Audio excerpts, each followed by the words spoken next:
அனைத்து உள்ளங்களுக்கும் வணக்கங்க. நம்ம இன்னைக்கு மேசராசிக்காரங்களுக்கு அடுத்து வரக்கூடிய 15 நாள் எப்படிப்பட்ட சிறப்பு வாய்ந்த நாட்களாக இருக்க போகுது, மேலும் நீங்கள் இந்த காலகட்டத்தில் என்ன மாதிரியான விஷயத்தில் கவனமாக இருக்கணும், என்னென்ன விஷயங்கள்லாம் பண்ணணும், என்னென்ன விஷயத்தில் ரொம்ப கவனமாக இருக்கணும் அப்படிங்கிறத பற்றி தான் நான் இந்த பதிவின் மூலிமா உங்ககிட்ட ஷேர் பண்ணிக்க போகிறேன்.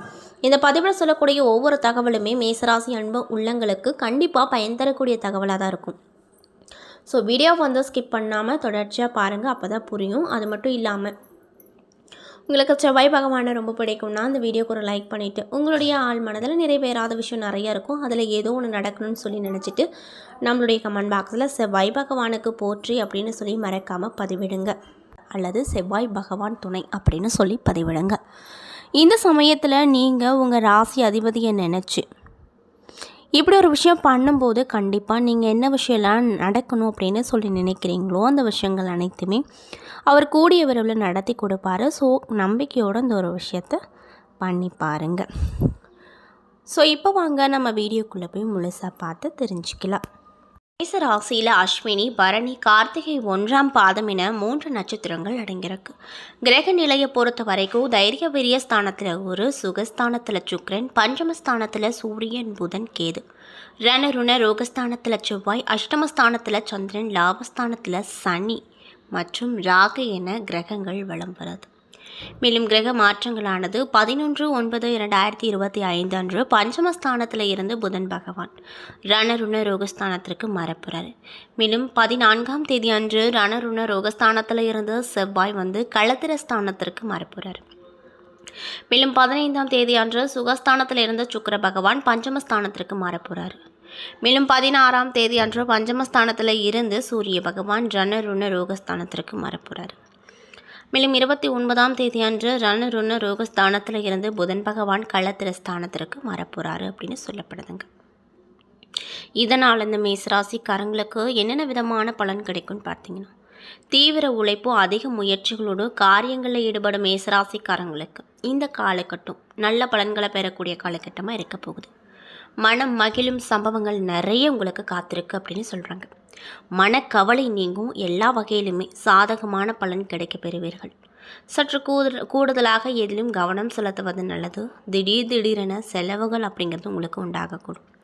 திட்டமிட்டபடி செல்ல முடியாமல் பயணத்தில் தடங்கள் ஏற்படக்கூடுங்க. தொழில் மற்றும் வியாபாரத்தில் கூடுதல் லாபம் கிடைக்கும் என்ற தன்னம்பிக்கை ஏற்படும். சரக்குகளை வாடிக்கையாளர்களுக்கு அனுப்பும் போது கவனம் தேவை. உத்தியோகத்தில் இருக்கக்கூடியவங்களுக்கு வீண் அலைச்சலை சந்திக்க வேண்டிய நிலை உண்டாகும். அலுவலக வேலைகள் உடனே முடியாமல் இழுபறிய நடக்கும். நல்ல பெயர் கிடைக்க போகுது அப்படின்னு சொல்லப்படுதுங்க. அது மட்டும் இல்லாமல் குடும்பத்தில் வெளிநபர்களால் ஏதாவது குழப்பம் வரக்கூடும். சொந்த விஷயங்களுக்கு அடுத்தவர் ஆலோசனை கேட்பதை நீங்கள் முக்கியமாக இந்த காலகட்டத்தில் தவிர்த்து கொள்வது நல்லது அப்படின்னு சொல்கிறாங்க. மேலும் கணவன் மனைவி ஒருவரை ஒருவர் மனம் விட்டு பேசுவதன் மூலமாக உங்களுக்கு இருக்கக்கூடிய இடைவெளிகள் அப்படிங்கிறது இந்த காலகட்டத்தில் குறையக்கூடும். பிள்ளைகள் நலனுக்காக செலவுகள் செய்ய வேண்டியிருக்கும். அது மட்டும் இல்லாமல் பெண்களுக்கு எதிலும் கூடுதல் கவனம் செலுத்துவது நல்லது. எதிர்பாராமல் பயணத்தில் தடங்கள் ஏற்படக்கூடும். கலைத்துறையில் இருக்கக்கூடியவங்களுக்கு தொழில் தொடர்பாக வீண் அலைச்சல் இருக்கும். புதிய ஒப்பந்தங்களில் கையெழுத்து போடுவீங்க. சக கலைஞர்களிடம் நிதானமாக கடைபிடிப்பது நல்லதுங்க. கோபத்தை குறைத்து தன்மையாக பேசுவதன் மூலமாக காரியங்கள் எல்லாத்துலேயுமே வெற்றி பிறக்கும்.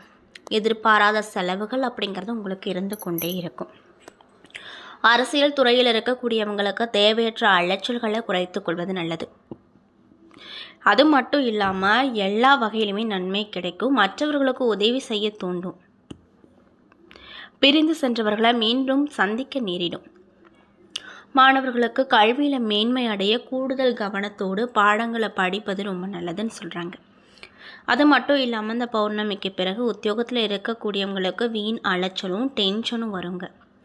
வீண் வாக்குவாதங்களை தவிர்ப்பது நல்லது. கணவன் மனைவிக்கிடையே தேவையில்லாத ஒரு விஷயத்தால் கருத்து வேற்றுமை உண்டாகக்கூடும். அதனால் ரொம்ப கவனமாக நீங்கள் இருப்பது நல்லதுங்க.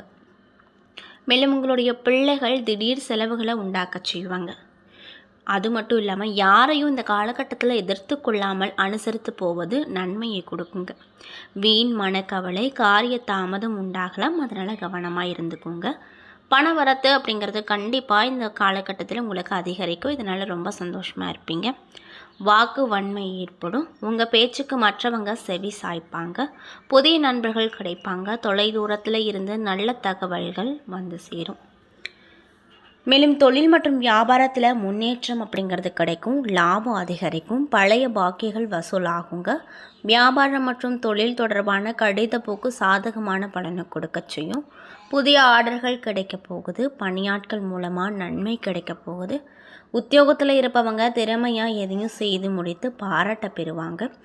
கௌரவம் கூடும். நிலுவையில் இருந்த தொகை இப்பொழுது உங்கள் கைக்கு வந்து சந்தோஷத்தில் உள்ளாக்கும்.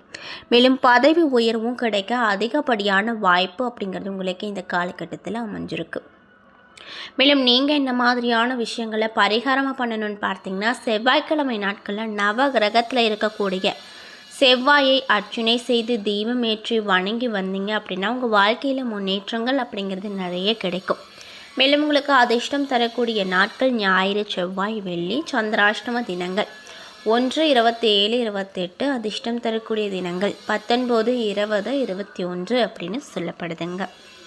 இது மட்டும் இல்லாமல் இந்த மேசராசிக்காரங்களுக்கு இந்த பௌர்ணமிக்கு பிறகு எப்படி இருக்குன்னு பார்த்தீங்கன்னா, கூடுதலான வருமானம், பண வரவு ஆகியவை கிடைக்க போகுது. அதற்கான நல்ல நல்ல வாய்ப்புகளும் உருவாகுங்க. தாமதமான பணிகள் நிறைவடையும். ஆனாலும் இந்த நேரத்தில் நிலம் தொடர்பான பொருட்களை வாங்குவதையும் விற்பதையும் தவிர்த்து கொள்வது ரொம்ப நல்லது அப்படின்னு சொல்லப்படுது. வாகனம் சார்ந்த விஷயங்களிலும் கவனமாக இருங்க. ஏன் அப்படின்னா, நிலம் மற்றும் வாகன தொடர்பான விஷயங்களுக்கு சாதகம் எதுவும் அமையலை அப்படின்னு சொல்கிறதுனால ரொம்ப கவனமாக இருக்கணும். குடும்ப வாழ்க்கை மகிழ்ச்சியாக இருக்கும். வீட்டில் புதிய உறுப்பினர்கள் வருகை அப்படிங்கிறது இருக்கும். குடும்பத்தினரிடையே பரஸ்பர அன்பும் ஆதரவும் அதிகரிக்கும்.